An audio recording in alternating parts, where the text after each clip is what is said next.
Selamat pagi, Om Swastiastu. Bapak-bapak, ibu-ibu yang hadir pada kesempatan hari ini. Jadi saya perkenalkan diri, nama saya Putu Armaya dari Yayasan Lembaga Pelindungan Konsumen Bali.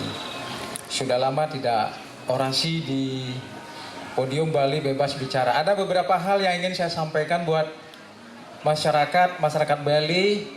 Tadi berbicara asuransi, itu sangat bagus sekali terkait masalah perlindungan kepada petani. Cuma nanti mudah-mudahan juga bisa asuransi ini akan lebih bagus. Kemudian nilai pertanggungannya juga ditambah, begitu ya. Nah, masih kaitannya dengan asuransi kepada masyarakat di Bali, terutama di Denpasar ini. Kalau kehilangan kendaraan, ya. Tapi mudah-mudahan tidak. Sebagai konsumen yang cerdas, ketika memarkirkan kendaraan dimanapun, ya, jangan lupa minta karcis parkir. Itu dulu. Minta karcis parkir, kita bayar Rp1.000 kalau sepeda motor, kemudian mobil berapa? 2.000, ya. Jangan lupa diminta karcis parkir. Kemudian seumpama, tapi mudah-mudahan tidak, kendaraannya hilang, ya, tiba-tiba diambil oleh maling nih, ya.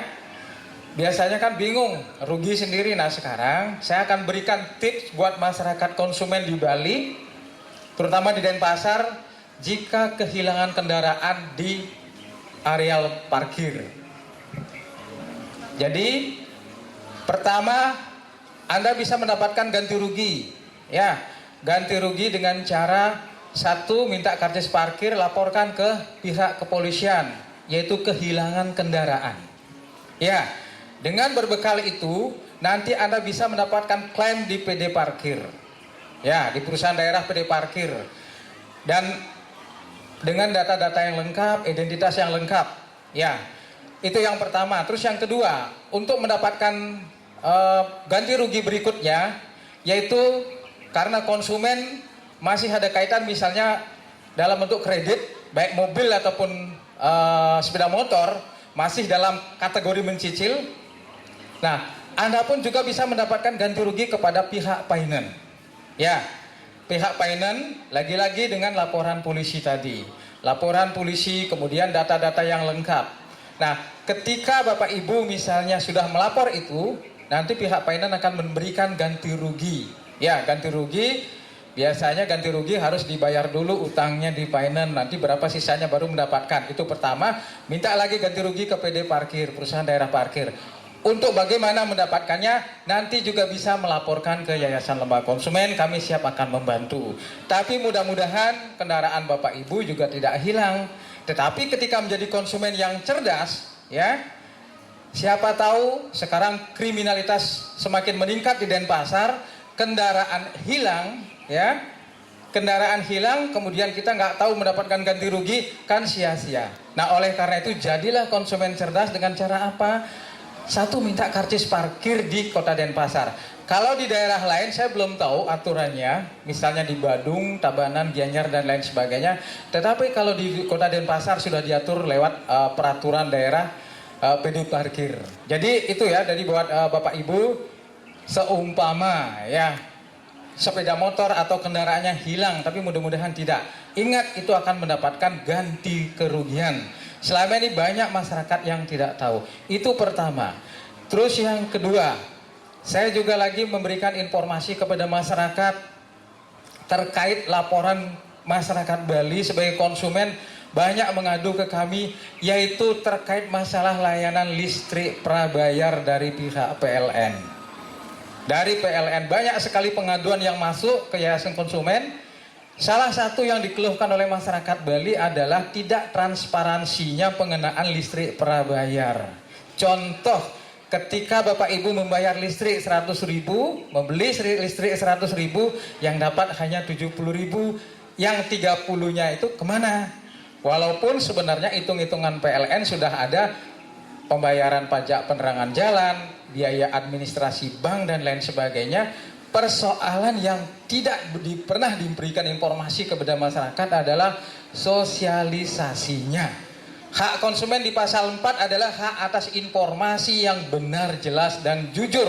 Wajib hukumnya PLN memberikan informasi ke Banjar-Banjar kepada masyarakat lewat TV, radio, dan koran.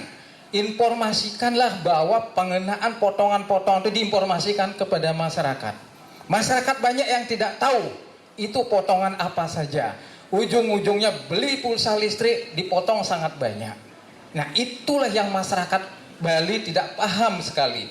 Saya menginginkan pihak PLN transparansi dalam mengelola, termasuk juga pengenaan tarif ini. Bukan masalah hitung-hitungannya per kWh sekian, tetapi Bali punya sistem Banjar, silahkan diinformasikan ke Banjar-Banjar terkait pengenaan ini. Karena masyarakat konsumen telah membayar.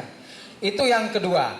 Terus yang ketiga, ini terkait masalah saya melakukan penelitian di 3 rumah sakit, yaitu di Denpasar, Badung, dan di Denpasar, Jembrana, dan Badung, bahwa masyarakat Bali masih setia menggunakan JKBM, Jaminan Kesehatan Bali Mandara. Masih setia masyarakat Bali menggunakan itu. Hasilnya 53% di setiap rumah sakit masyarakat menggunakan itu. Artinya bahwa apa? Masyarakat Bali masih setia dengan menggunakan JKBM.